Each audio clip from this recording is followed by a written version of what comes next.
ముఖ్యమంత్రితో పాటు మంత్రులు కూడా కాళేశ్వరం ప్రాజెక్టు పైన ఇప్పటి వరకే విషయం జల్లి ప్రజల యొక్క మనసులను చెదరగొట్టినటువంటి విషయం మనకు తెలుసు. ఈరోజు భగవంతుడు కరుణించి పుష్కలంగా వర్షాలు పడడం వల్ల మరి ఈ వర్షాలను కూడా రాజకీయం చేసేటువంటి ప్రయత్నం చేస్తూ ఉన్నారు. నిన్నగాక మొన్న ఇక్కడ ప్రాతినిధ్యం వహిస్తున్నటువంటి మంత్రి వడ్లూరి లక్ష్మణ్ ఈ ఎల్లంపల్లి రిజర్వాయర్ గురించి మాట్లాడడం జరిగింది. అంటే వాస్తవాలు తెలుసుకుంటే నవ్వుకోవాలా, ఒక మంత్రి స్థాయిలో ఉన్నటువంటి వాళ్ళకు కూడా కనీసమైనటువంటి అవగాహన లేకుండా మాట్లాడుతుంటే ఆశ్చర్యం అనిపిస్తుంది.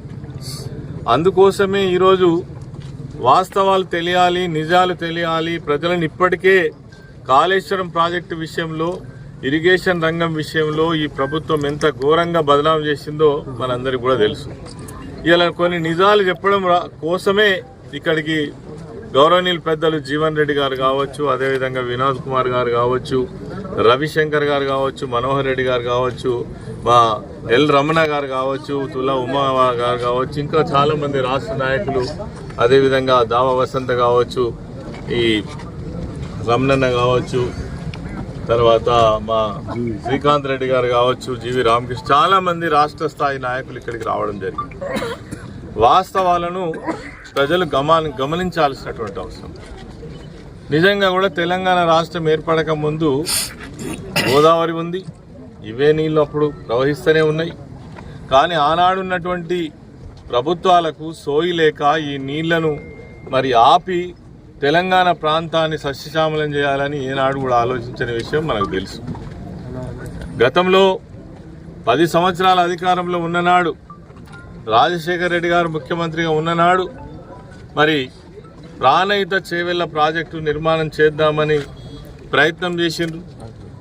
ఆ ప్రయత్నంలో కూడా ఎన్ని లోపాలున్నాయో, ఎన్ని అబద్ధాలున్నాయో మనకు తెలుసు. అనుమతులు లేకుండానే కాలువలు తవ్వి 6,000 కోట్ల రూపాయలు కాజేసినటువంటి మహానుభావుడు. ఇది తెలంగాణ ప్రపంచానికి తెలిసిన వాళ్ళందరికీ తెలుసు. ఆనాడు వాళ్ళకు చిత్తశుద్ధి ఉంటే నిజంగా ఈ ప్రాజెక్టు కొంత పూర్తి అయ్యేది కావచ్చు. కానీ తెలంగాణ రాష్ట్రం ఏర్పడ్డ తర్వాత కేసీఆర్ గారు ముఖ్యమంత్రిగా బాధ్యతలు తీసుకున్న తర్వాత ప్రధానమైనటువంటి రంగం వ్యవసాయ రంగం, ఇరిగేషన్ రంగం. నీళ్లుంటేనే వ్యవసాయం సాగుతుంది, కరెంట్ ఉంటేనే వ్యవసాయం సాగుతుంది అనేటువంటి ఉద్దేశంతో వ్యవసాయ రంగాన్ని తీర్చిదిద్దాలని మన ప్రాంతంలో ఉన్నటువంటి ఏకైక ఆధారమైనటువంటి గోదావరి నదీ జలాలను తెలంగాణ ప్రాంతానికి అందించి సస్యశ్యామలం చేయాలని కంకణం కట్టుకున్నటువంటి నాయకుడు కేసీఆర్ గారు. గతంలో ఈ ఎల్లంపల్లి ప్రాజెక్టు ఇవాళ దాని ముందర మనం నిలబడ్డం. ఎల్లంపల్లి రిజర్వాయర్ ముందు తెలంగాణ రాష్ట్రం వచ్చే నాటికి గేట్లు పెట్టలే, ఇందులో నీళ్ళు ఆపలే. అదేవిధంగా రాయపట్నం బ్రిడ్జికి సంబంధించినటువంటి బ్రిడ్జి నిర్మాణం పనులు కూడా పూర్తి చేయలే. యుద్ధ ప్రాతిపాదికన ఎల్లంపల్లి గేట్లు పెట్టాలంటే రాయపట్నం బ్రిడ్జి పూర్తి చేయాలి. ఎందుకంటే గతంలో ఉన్నటువంటి బ్రిడ్జి మునిగిపోద్దని గమనించినటువంటి ముఖ్యమంత్రి గారు ఆ బ్రిడ్జి పూర్తి చేయడంతో పాటు అదేవిధంగా ఎల్లంపల్లి గేట్లు పెట్టడం వల్ల ఈ ప్రాజెక్టు ఆ రోజు మరి ఎల్లంపల్లి ప్రాజెక్టు రిజర్వాయర్గా, బ్యాలెన్సింగ్ రిజర్వాయర్గా కాళేశ్వరంలో భాగంగా చేసి దీన్నంతా కూడా రీడిజైనింగ్ చేసి గోదావరిలో వచ్చేటువంటి నీళ్ళనన్నిటిని కూడా మనం వాడుకోవాలనేటువంటి గొప్ప ఆలోచన చేసినటువంటి నాయకులు కేసీఆర్ గారు. ఇవాళ ఏం మాట్లాడుతున్నారు? లక్ష్మణ్ కుమార్ గారు మొన్న మాట్లాడిన విషయం ఏమిటంటే, ఆనాడు మేము కట్టినటువంటి ఎల్లంపల్లి రిజర్వాయర్ ద్వారానే ఇవాళ నీళ్లు పారిస్తున్నాము, మిడ్మానేరుకు నీళ్లు పోతున్నాయని చెప్పడం జరుగుతుంది. ఇంతకంటే ఈ హాస్యాస్పదమైనటువంటి విషయం ఇంకొకటి లేదు. ఆయనకు తెలియాల్సిన అవసరం ఏముందంటే, ఇది బ్యాలెన్సింగ్ రిజర్వాయర్.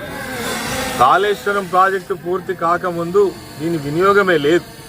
కాళేశ్వరం ప్రాజెక్టు ఎప్పుడైతే ప్రారంభం చేసి కాళేశ్వరం దగ్గర నుంచి అన్నారం కావచ్చు, సుందిల్ల కావచ్చు, అదేవిధంగా ఎల్లంపల్లి వరకు నీళ్లు తీసుకొచ్చి ఈ ఎల్లంపల్లిలో ఉన్నటువంటి ఇటు గోదావరి నుంచి వచ్చే నీళ్లు కావచ్చు, లేదంటే ఇక్కడ నీళ్ళు లేనప్పుడు మరి మేడిగడ్డ నుంచి ఇక్కడికి లిఫ్ట్ చేసి మన నంది మేడారం రిజర్వాయర్ ద్వారా ఆ రిజర్వాయర్ను అభివృద్ధి చేసి ఒక టీఎంసీగా దాన్ని డెవలప్ చేసి ఆన్ నుంచి వెళ్ళి మరి మనము మిడ్ మానేర్కు నీళ్ళు తీసుకుపోయినటువంటి సంగతి వాళ్ళకు అర్థమైతలేదు.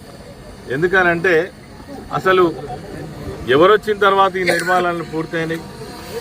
ఇగో ఇక్కడి నుంచి మరి మేడిగడ్డ వరకు చూస్తే 94,000 కోట్లలో ఖర్చు చేసిందంతా కూడా ఒక 10% మాత్రమే. ఈ 3 బ్యారేజ్లు కావచ్చు, లేదంటే ఇక్కడ నిర్మాణాలు చేపట్టినవి కావచ్చు. మిగిలినదంతా కూడా 94,000 కోట్లలో 10% మాత్రం. ఇక్కడ నుంచి మొత్తం కొండపోచమ్మ సాగర్ వరకు మరి దాదాపుగా 94,000 కోట్ల రూపాయలతోటి నిర్మాణం చేసినటువంటి అనేక రిజర్వాయర్లు కావచ్చు, పంప్ హౌజులు కావచ్చు, గ్రావిటీ కెనాల్స్ కావచ్చు, అదేవిధంగా మరి వీటన్నిటి సమాహారంతో ఈరోజు కాళేశ్వరం ప్రాజెక్టు యొక్క నిర్మాణం జరిగింది. లక్ష్మణ్ కుమార్ గారిని మేము సూటిగా ఒక ప్రశ్న అడుగుతున్నాం.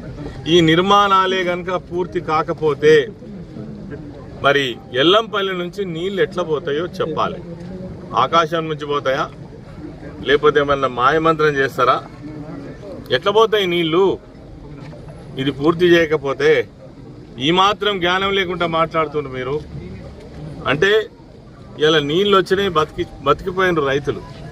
నీళ్లు రాకముందే అన్నారం బ్యారేజ్ దగ్గర మన కన్నెపల్లి పంప్ హౌస్ నుంచి నీళ్ళు ఎత్తాలని రాష్ట్రం అంతా రైతులందరూ కూడా డిమాండ్ చేస్తే ఈ ప్రభుత్వానికి చీమ కుట్టినట్టు కూడా లేకుండా భగవంతుడి కరుణించి నీళ్లు మరి వర్షాలు వచ్చి నీళ్ళు వస్తే ఇవాళ నీళ్ళను కూడా రాజకీయం చేసి మళ్ళీ ఏదైతే కాళేశ్వరం ప్రాజెక్టును బదనాం చేసేటువంటి ప్రయత్నం, కేసీఆర్ గారిని ఇంకా బదనాం చేసే ప్రయత్నం జరుగుతున్నది. ఇది తప్పు, ప్రజలందరూ కూడా అర్థం చేసుకోవాలి.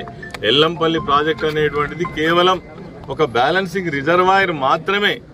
దీని నుంచి నీళ్లు కాళేశ్వరం ప్రాజెక్ట్ లేకపోతే ఎక్కడికి పోవనే సంగతి కూడా ప్రజలు గమనించాల్సినటువంటి అవసరం ఉన్నదని ఈ సందర్భంగా మనవి చేస్తూ, ఇప్పటికైనా ఈ తప్పుడు మాటలు, ఈ తప్పుడు కూతలు ఏది కాళేశ్వరం పైన కావచ్చు, ఇరిగేషన్ ప్రాజెక్టుల పైన కావచ్చు మానుకోవాలి. ప్రజలు ఏమనుకుంటున్నారనేటువంటి కనీస జ్ఞానం లేకుండా మాట్లాడడం అనేటువంటిది మీకు విజ్ఞత కాదని కూడా ఈ సందర్భంగా తెలియజేస్తూ, ఈ విషయాలన్నీ ఖచ్చితంగా ప్రజల ముందు ఉంచడం కోసమే ఈరోజు ఈ సందర్శన పెట్టుకోవడం జరిగింది.